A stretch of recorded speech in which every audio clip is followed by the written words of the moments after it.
Greetings, everybody. Gleekon here again with another episode of Lore of Warcraft.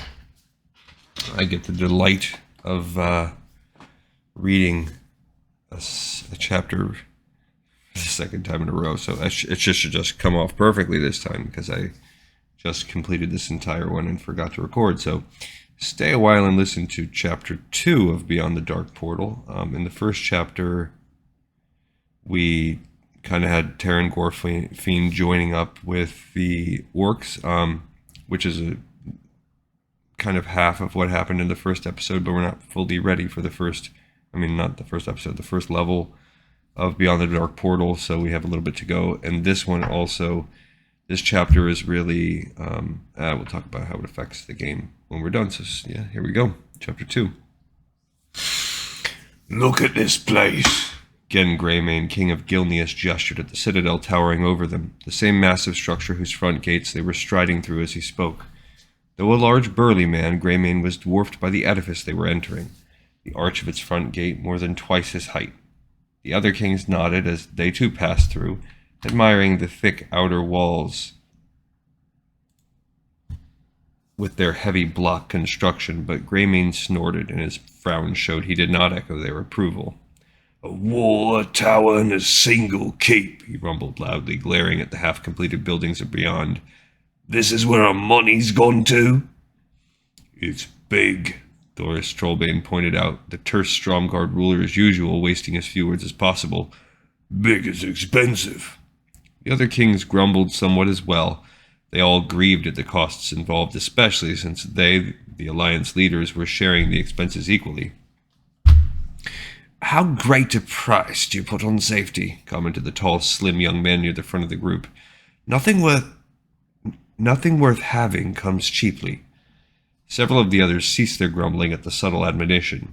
Varian, the recently crowned young king of Stormwind, had known safety and been robbed of it. His realm had suffered greatly at the hands of the orcs during the First War.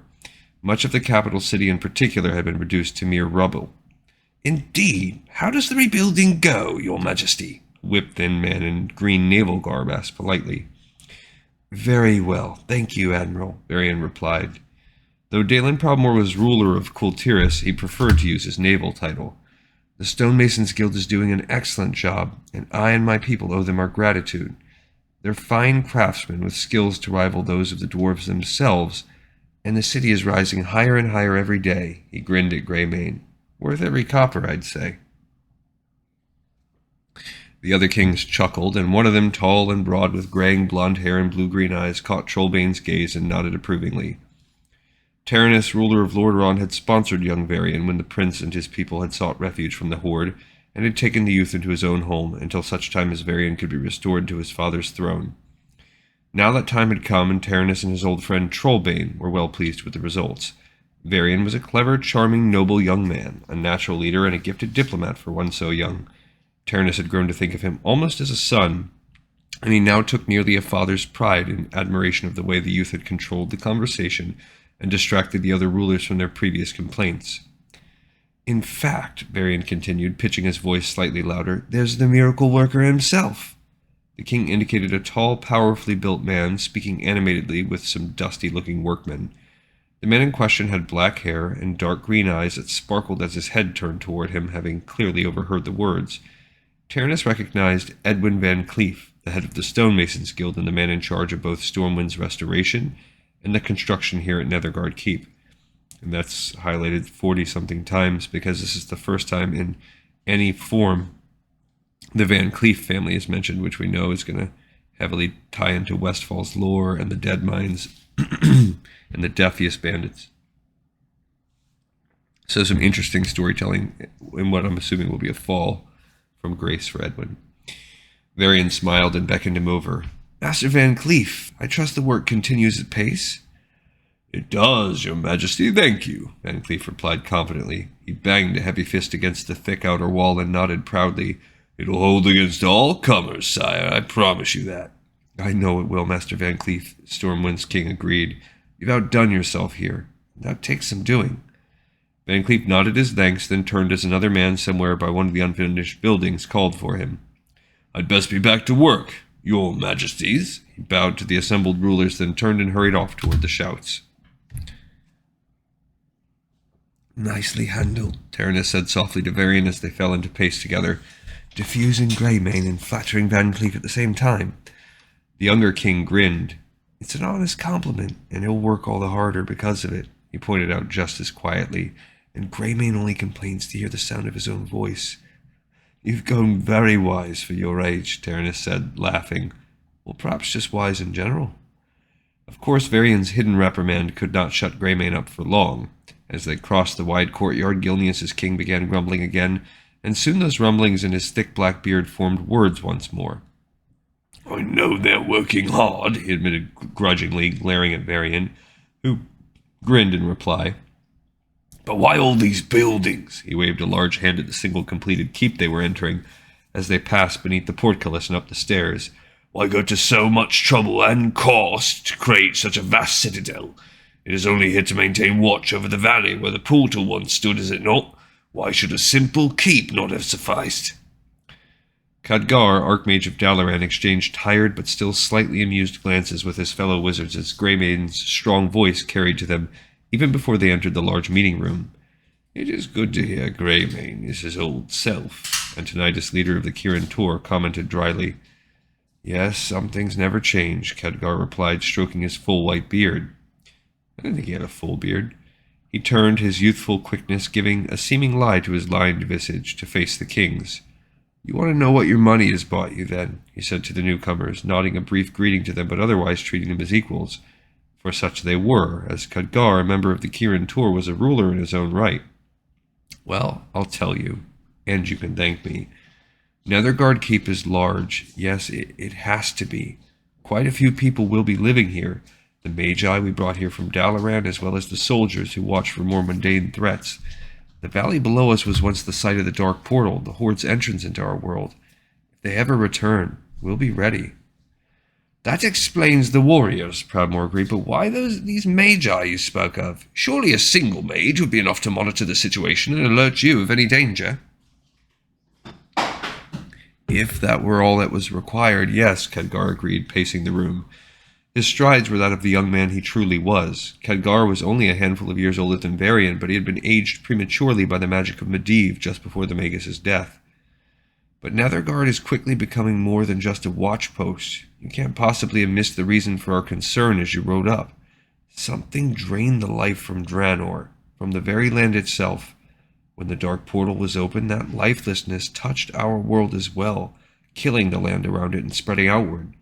When we destroyed the portal, we thought the land would heal itself. It did not. In fact, the taint continued to spread. The kings frowned and looked at one another. This was news to them all. We began to study the situation and discovered that even with the portal gone, a small dimensional rift remained. That brought gasps from the assembled rulers. Did you find a way to stop the taint from spreading? Proudmoore asked. We did, though it took several of us working together to do so. A frown crossed his lined face. Unfortunately, we were unable to restore the land that had been damaged.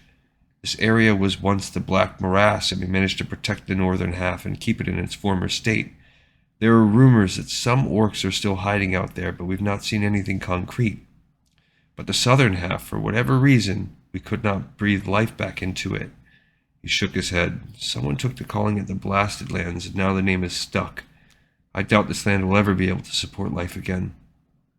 Still, you stopped the taint and saved the rest of the world's soil, Varian pointed out. That's incredible enough, given how rapidly the effect spread. Khadgar inclined his head, acknowledging the praise. We have done more than I dared hope, he admitted, though less than I might have liked. But a full contingent of Magi must remain here at all times to watch the area and make sure we lose no more of Azeroth to this strange taint. The Magi also monitor the rift itself at the same time, and that, good majesties, is why Netherguard had to be so large, and is costing so much. Is there really any risk that the rift might reopen? Trollbane asked, and the others turned back to Khadgar, clearly awaiting his answer, but worried about what it might be. He could read their thoughts on their faces. The idea of reliving what had happened 8 years before, when the portal had opened and the orcs had come pouring through, unnerved them all. Khadgar began to answer, but was interrupted by a shrill caw from just outside the meeting hall. I think the final member has just arrived by Griffin and landed on the wall walk, he said. The woman who entered the meeting room a few moments later was tall and almost unspeakably lovely. Worn-looking green and brown leather clung to her slim form as she strode toward them. Her golden hair was tousled, and she brushed it absently back from long pointed ears. Exquisite and delicate she might seem, but everyone present knew well that Illyria Windrunner was a formidable ranger, scout, and fighter and wilderness expert. Many of those present had fought in battle alongside her and owed their lives to her sharp eyes, quick reactions, and strong nerves. "Khadgar," she said bluntly as she stepped up beside him, tall enough to almost look him eye to eye.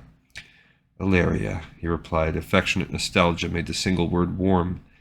They had been comrades in arms not so long ago, good friends, fighting a good fight, but there was no warmth in her green-eyed gaze, nor on a face that, while beautiful, might have been carved from stone for all the animation it displayed. Illyria was courteous, but that was all. Inwardly, Khadgar sighed, stepping back to the door and gesturing for her to follow. "This had better be good," she said as she entered the room proper and nodded briefly to the various kings. Despite her willowy build and youthful golden looks, Illyria was easily older than any of the human rulers, which made her immune to, and often mocking of, their majesty. "I was hunting orcs." "You are always hunting orcs," Khadgar countered more sharply than he intended. "But that is part of why I wanted you here for this." He waited until he had her full attention and that of the various kings. "I was just explaining that we've noticed a dimensional rift in the area where the dark portal once stood, Illyria, and recently the energies emanating from it have increased dramatically." "What does that mean?" Greymane demanded. "Are you trying to tell us it's getting stronger?" The young old archmage nodded. "Yes, we think the rift is about to expand." "Has the Horde found some way to restore the portal?" Taranis asked, just as shocked as the rest. "Perhaps, perhaps not," Khadgar answered, "but even if they cannot create a stable portal again, once the rift alone is large enough, the orcs will once more have access to our world." "I knew this would happen!" Greymane all but shouted. "I knew we hadn't seen the last of those green-skinned monsters!" Beside him, Illyria's lips curved, her eyes growing bright. And was that anticipation? "How soon?" Trollbane asked. "And how many?" "How many, we cannot say," Khadgar replied, shaking his head. "How soon? Very. As little as a few days, perhaps." "What do you need?" Taranis asked softly. "I need the Alliance army," Khadgar answered bluntly. "I need the entire army here in case the rift does begin widening. It's quite possible we could have a second horde pouring out into that valley." He smiled suddenly. "The Sons of Lothar must step forward once again." The Sons of Lothar. That's what they had taken to calling themselves, the veterans of the Second War. Victory had been bought, but at a dear cost, the death of the Lion of Azeroth, Anduin Lothar, who had been the man all were willing to follow. Khadgar had been there when he fell, slain by the orc chieftain Orgrim Doomhammer, and he'd been there when his friend Turalyon, now the general of the armed forces, had avenged Lothar by capturing Doomhammer. Lothar's protege, coming into his own, carried on a heroic legacy, and thus in blood had been born the Sons of Lothar. And this is the first time we're mentioning that. I don't know if that's in the game or not. But if not, we're retconning it into the lore. "You're sure about this rift?" Taranis asked carefully, clearly reluctant to offend a wizard, which Khadgar mused was hardly ever a good idea, but in this case, he wasn't offended at all. "I wish I weren't. The energy level is most definitely rising. Soon that energy will be enough to widen the rift, allowing the orcs to pour forth from Draenor onto our world." He felt suddenly tired, as if sharing the bad news had emptied him somehow. He glanced again at Illyria, who noticed the gaze and lifted an eyebrow but said nothing. "We cannot afford to take chances," Varian pointed out. "I say we rally the Alliance army and make ready for war, just in case." "Agreed," Taranis said, but the others nodded their approval. "We'll need to contact General Turalyon," Varian continued. Illyria stiffened slightly, a flicker of unreadable emotion crossing her face, and Khadgar's eyes narrowed. Once the Elven Ranger and the human Paladin had been more than comrades in arms. They'd been good for each other, Khadgar had always thought. Illyria's age and wisdom strengthened Turalyon's spirit, and his youth and innocence softened the somewhat jaded elf, but something had happened. Khadgar had never known what, and was discreet enough not to ask. An alarmingly cold distance had sprung up between Turalyon and Illyria. Khadgar had felt sorry for them at the time. Now he wondered if this distance would cause problems. Varian appeared not to have noticed the subtle change in Illyria, and continued. "As commander of the Alliance army, it's his job to gather our soldiers and prepare them for what lies ahead." He's in Stormwind now, helping us rebuild our defenses and train our men. An idea occurred to Khadgar, one that might solve two problems at once.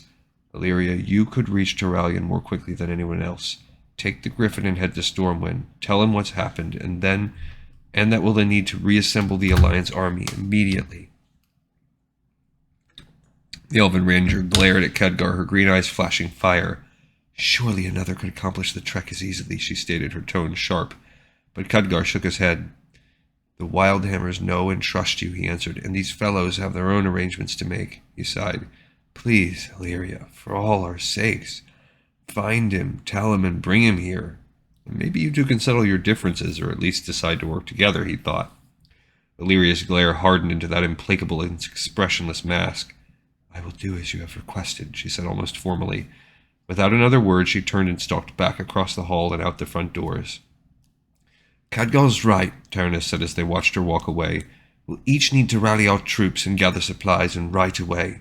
The other kings nodded. Even Greymane was quietly compliant. The thought of the horde returning had shocked any griping clean out of him. Together they moved toward the doors, heading back into the courtyard, and from there toward the massive front archway they had first passed under an hour before. Aye, go, Khadgar whispered as he watched the kings depart. Go and rouse the sons of Lothar. I just pray it is not too late. All right, so again, I kind of think that's prelude, because the first mission on the Alliance is called Illyria's Journey or something like that, and it's essentially her assembling the people. So depending on how the next episode goes, we've either set that up and that's going to happen in the background, or we'll do that on a further chapter. All right, we got this one in the pipe 5x5, officially this time. Thanks for listening. Sorry for the lower quality of me just being burnt from having to do it back to back twice in a row, but I appreciate you listening, and I wanted to get it in there for everybody. And I'll see you the next time on the next episode of Lore of Warcraft.